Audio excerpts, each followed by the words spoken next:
Assalamualaikum warahmatullahi wabarakatuh. Perkenalkan, kami dari kelompok 3 yang presentasikan presentasi kami berjudul Analisis SWOT dan Evaluasi Kinerja. Pertama-tama perkenalkan, nama saya Isan Mularab. Saya Jessica Serena. Saya Nathan Serena. Saya Fitri Kita sendiri. Baik, di sini saya akan menjelaskan apa itu analisis SWOT. SWOT adalah kerangka kerja strategis yang mengevaluasi 4 dimensi organisasi, yang dimana antaranya itu strength, weakness, opportunities, dan threats. Dikembangkan oleh Albert Humber 1960-an, alat ini membantu organisasi memahami posisi internal dan eksternal mereka secara menyeluruh. Dan di sini saya akan menjelaskan kekuatan strength. Faktor internal yang memberikan keunggulan kompetitif dan mendorong pertumbuhan organisasi, yang dimana di sini memiliki tiga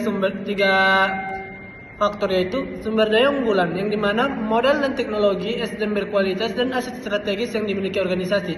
Yang kedua itu keunggulan kompetitif, brand kuat, loyalitas pelanggan, inovasi produk, dan efisiensi operasional. Yang terakhir itu kapasitas internal, yang dimana keahlian khusus, proses unggul, dan budaya organisasi yang produktif. Selanjutnya ada kelemahan weakness, faktor internal yang menghambat kinerja dan perlu diperbaiki untuk meningkatkan daya saing organisasi. Selanjutnya ada 3 jenis, keterbatasan sumber daya, kurangnya modal, teknologi usang, atau SDM yang belum kompeten. Yang selanjutnya yang kedua, proses yang lemah, inefisiensi operasional, sistem manajemen yang buruk, atau komunikasi internal yang tidak optimal. Yang terakhir, posisi pasar rentan, brand lemah, pangsa pasar kecil, atau ketergantungan pada segmen tertentu. Peluang opportunities, faktor eksternal yang dapat dimanfaatkan organisasi untuk berkembang dan meraih keunggulan. Yang pertama ada pertumbuhan pasar, ekspansi segmen baru, peningkatan permintaan konsumen, atau pasar yang belum terlayani.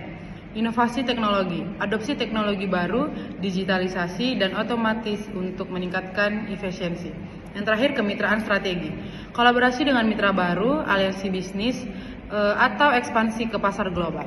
Selanjutnya ada ancaman threats, faktor eksternal yang berpotensi merugikan dan harus diantisipasi dengan strategi mitigasi yang tepat. Berikut ada persaingan ketat. Yang pertama itu ada kompetitor baru, perang harga, atau produk substitusi yang mengancam pasar. Selanjutnya ada perubahan regulasi, di mana kebijakan pemerintah, regulasi baru, atau perubahan lingkungan hukum yang berdampak. Selanjutnya ada risiko ekonomi, yang dimana ada resesi, inflasi, fluktuasi nilai tukar, atau ketidakstabilan pasar global. Selanjutnya ada tahanan praktis analisis SWOT. Pertama ada prioritaskan dan rumuskan, di mana ada nilai, pilih, dan buat strategi. Selanjutnya ada identifikasi faktor untuk temukan SWOT. Selanjutnya juga ada kumpulan data. Berikut terdapat internal dan eksternal. Proses ini dari pengumpulan data komprehensif, dilanjutkan identifikasi faktor-faktor kunci, penilaian prioritas, hingga perumusan strategi yang actionable dan red. Selanjutnya itu ada membangun matriks SOT ataupun SWOT, yaitu di mana yang pertama ada SO agresif. Ada 4 strategi utama. Yang pertama itu ada SO agresif, yang dimana ini memanfaatkan kekuatan untuk menangkap peluang. Lalu selanjutnya itu ada WO turnaround, yang atau sebagai atasi kelemahan dengan memanfaatkan peluang. Yang ketiga itu ada ST atau diversifikasi, yang dimana menggunakan kekuatan untuk menghadapi ancaman. Dan yang terakhir itu adanya WT defensif atau meminimalkan kelemahan dan hindari ancaman. Nah, selalu selanjutnya itu adanya proses evaluasi strategi. Yang pertama itu dengan cara tetapkan kriteria evaluasi, yang dimana harus konsisten, kesesuaian, kelayakan, dan keunggulannya harus kompetitif. Lalu adanya ukur kinerja aktual, yaitu membandingkan hasil nyata dengan target strategis yang telah ditetapkan. Dan ada juga analisis deviasi, yaitu identifikasi gap antara rencana dan realisasi, cari akar penyebabnya.